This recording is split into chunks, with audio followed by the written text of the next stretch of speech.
Courage Under Fire was a second collaboration between director Edward Zwick and star Denzel Washington. In 1989, the two collaborated along with cinematographer Roger Deakins on the Academy Award-nominated Glory. Glory follows the personal letters of Robert Gould Shaw, an American officer in command of the Massachusetts 54th Regiment, who led them through the Second Battle of Fort Wagner.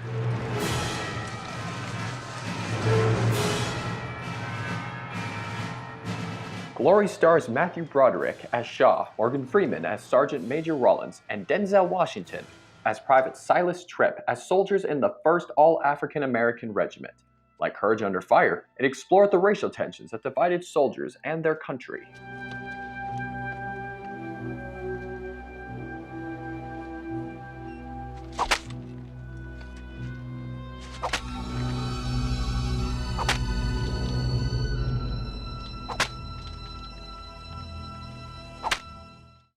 Dogfight, a 1991 film starring River Phoenix as Eddie Birdlace and Lily Taylor as Rose, was directed by Nancy Savoca, making it the rare war film directed by a female. Dogfight takes a look at a soldier's last night in San Francisco before his deployment to Vietnam and examines the toxic masculinity of military culture.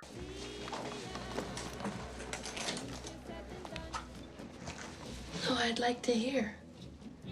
It's not really as bad as it sounds, right? Free cocktail, free beer, and they gotta be polite. Those are the rules. They gotta be polite. What rules? The rules of the dogfight. Although Savoca was told by Warner Brothers Studios to change the ending of the film to make it happier, she refused to pretend that America had a positive influence on the Vietnam War and risked popularity in order to create her film.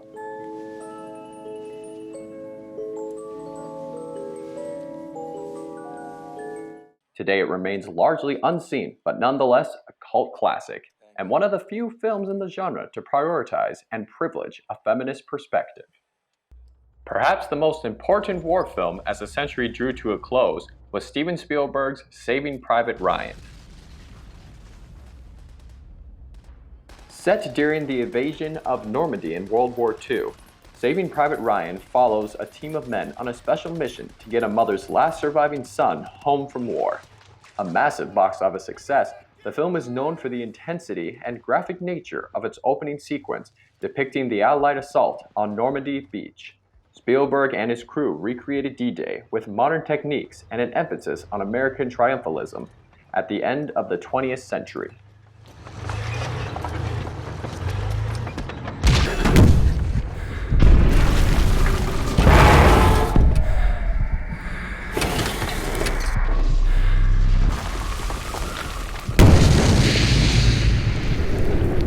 But soon after the turn of the century, Americans were devastated by an attack on their own soil in the 9/11 bombings and then undertook long wars in Iraq and Afghanistan. While few of these films resonated with audiences, Kathryn Bigelow's 2008 The Hurt Locker was nominated for 9 Academy Awards and won 6, including Best Picture, Best Director, and Best Original Screenplay, making it the first ever Best Picture winner by a female director, and Bigelow, to this day, the only female ever to win Best Director. Okay? Slowly. Get down! Okay. Need your radio.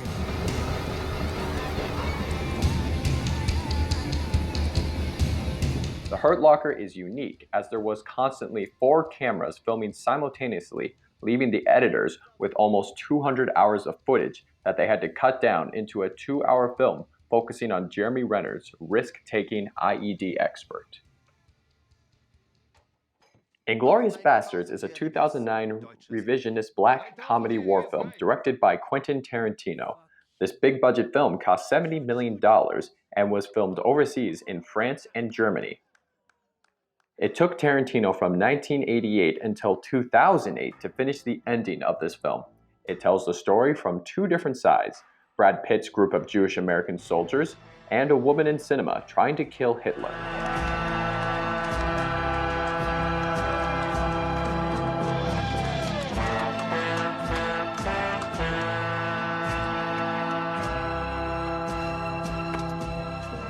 Did you ever killing Jews? Bravery. Like nearly every film by the famed director, Inglourious Bastards revised history and sent the Nazi Führer to his flaming death in a locked cinema. While relying on some well-established war film tropes, it turned the World War II combat genre Das ist das on its head. Geräusch meiner Walter, die direkt auf ihre Hoden gerichtet ist. Ja. Warum richten Sie Ihre Walter auf meine Hoden? Weil sie sich eben verraten haben. Hauptsturmführer. Sie sind so deutsch wie dieser Scotch. Mein Lieber, fabelhaft. Das ist Ihr bester Film bisher. Danke, Führer. Who wants to send a message to Germany? I have a message for Germany. That you are all going to die. And the smoke billowing out the other side of the tower. It's hard for me to tell. The first Iraq War film to earn success at the box office, Clint Eastwood's 2014 American Sniper shows a decorated war hero who turned to battle after the 9/11 attacks. U.S. Navy SEAL Chris Kyle, portrayed by Bradley Cooper, was the deadliest marksman in U.S. military, with 225 kills through his tour in Iraq. The film was 2014's highest-grossing film, making nearly $548 million in box office sales. It was also nominated for 6 Academy Awards. I'm ready to come home.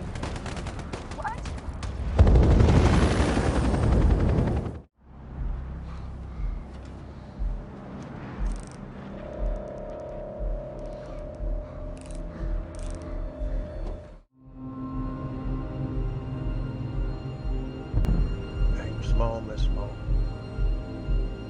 Do it for bagels.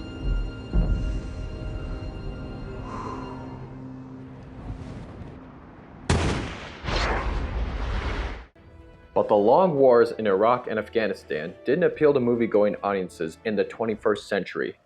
Instead, some of the best war films looked backward. Mel Gibson's Hacksaw Ridge tells the true story of Desmond T. Doss, a World War II veteran who earned the Medal of Honor for saving 75 of his comrades without firing a weapon during the Battle of Okinawa.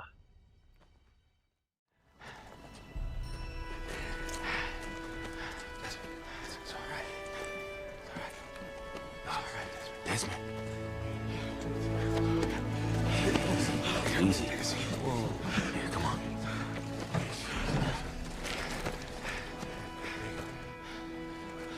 Are you wounded?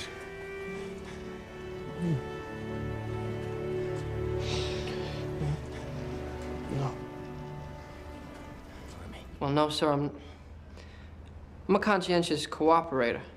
Hacksaw Ridge stays true to the deep religious beliefs of Doss's character throughout the film by including scenes of prayer, baptism, and other direct references to the Bible. Another of the era's greatest directors, Christopher Nolan, took on the war genre with his film Dunkirk, which brings its viewers back to WW2 to focus on the miracle and disaster that was the Dunkirk evacuation. Found it, 11 o'clock. Break.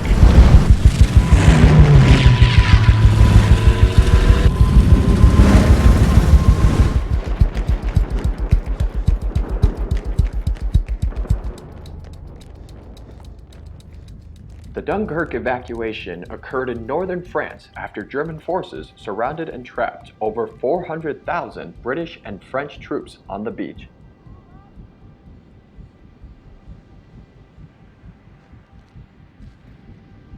Better him than me. It's not fair. Survival's not fair. Oh, that's shit.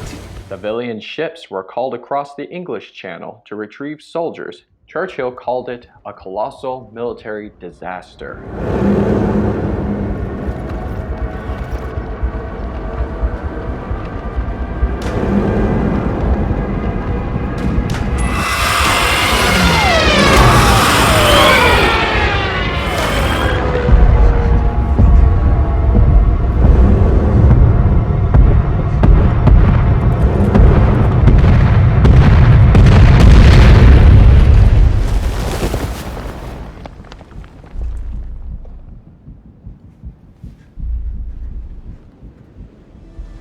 You can practically see it from here.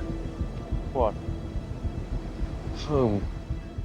Dunkirk was shot on 70mm IMAX film and won Academy Awards for sound editing and mixing. The film was also shot on location and during the dates of the evacuation.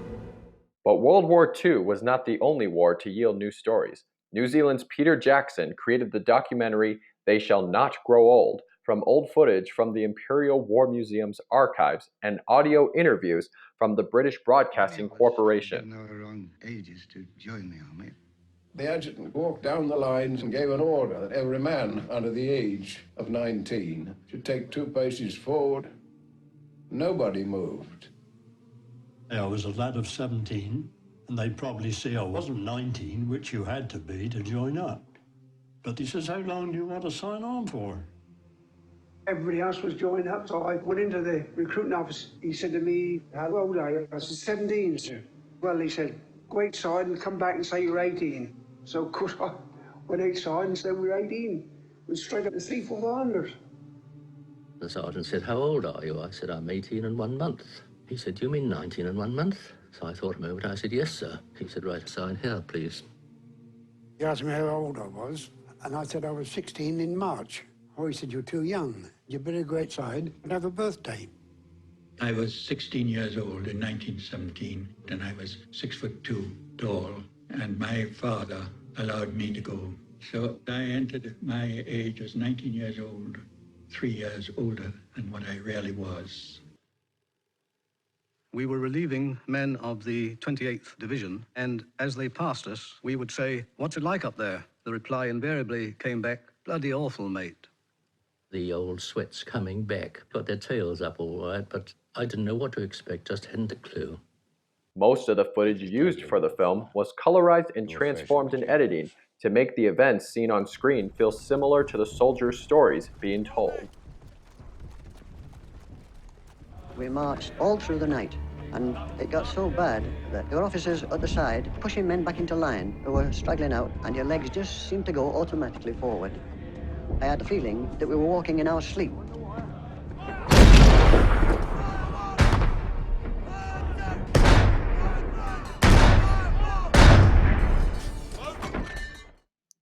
Two decades into the 21st century, the war film remains an exciting, promising genre for the world's greatest directors. While few films examine the ongoing U.S. conflicts in Iraq and Afghanistan, a number of films continue to tell the stories of soldiers from wars long past in an attempt to keep alive the memories of those who served. For every great war movie of the past, we hope that there will be many more in the future.